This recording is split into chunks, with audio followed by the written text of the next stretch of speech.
শিবিরের বিভিন্ন পর্যায়ে দায়িত্বশীল ভাইরা, উপস্থিত সাবেক দায়িত্বশীল বৃন্দ, আমার সামনে উপবিষ্ট সম্মানিত সাথী ভাইরা, সাংবাদিক বন্ধুগণ, আসসালামু আলাইকুম ওয়া রাহমাতুল্লাহ।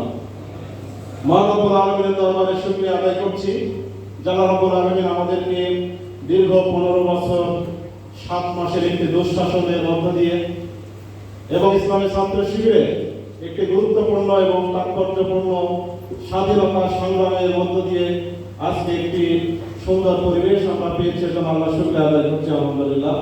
সম্মানিত ভাইরা, আজকে যে সমস্ত সাথী ভাইরা এখানে উপস্থিত আছেন, আমি এখানে বসে বসে ভাবছিলাম 2005 সালে আমি ছাত্র শিবিরের প্রথম সাথী সমাবেশে এই বিবি হলে যোগদান করেছিলাম এবং ছাত্র শিবিরের তৎকালীন কেন্দ্রীয় সভাপতি সেলিমউদ্দিন ভাই এখানে বক্তব্য রেখেছিলেন।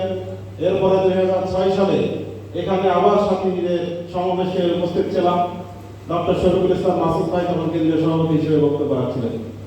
প্রিয় ভাইরা, আজকে দীর্ঘ 15 বছর 7 মাস পরে মহান রব্বুল আলামিনের একান্ত কৃপায় আমরা আজকে যে পরিবেশ পেয়েছি, এই পরিবেশের সৎ ব্যবহার আমাদেরকে নিশ্চিত করতে হবে। আমরা দেখেছি কি পরিমাণ জুলুম এবং নির্যাতন এদেশের ইসলামপন্থী বিশেষ করে ছাত্র শিবিরের উপরে হয়েছে।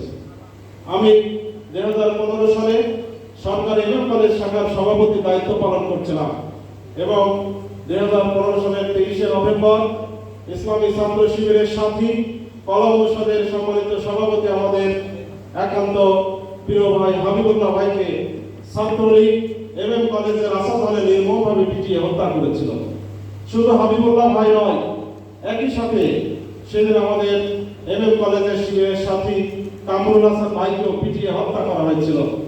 আমরা দেখেছি যশোর শহর শাখার সাবেক সভাপতি আমাদের জাহিদ ভাই সহ আমাদের জেলা এবং শহরের 5 জন ভাইকে পায়ে গুলি করা হয়েছিল।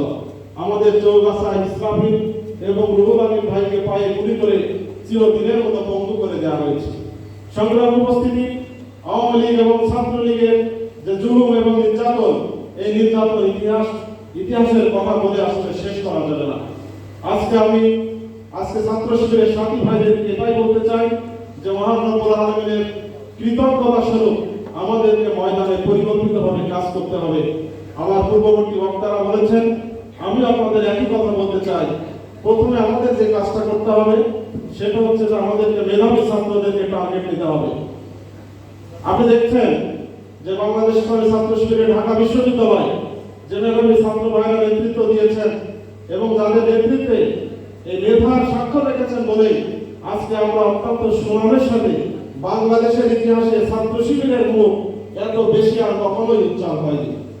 এটাই আমার কাছে মনে হয়। আজকে যদি আমাদের ভিতরে মেধাবীরা আসে, আমরা যদি মেধার সাক্ষ্য রাখতে পারি, তাহলে অনেক বেশি জনশক্তির প্রয়োজন নেই। শুধুমাত্র এই মেধার চর্চা দিয়ে আমরা বাংলাদেশকে জয় করতে পারবো।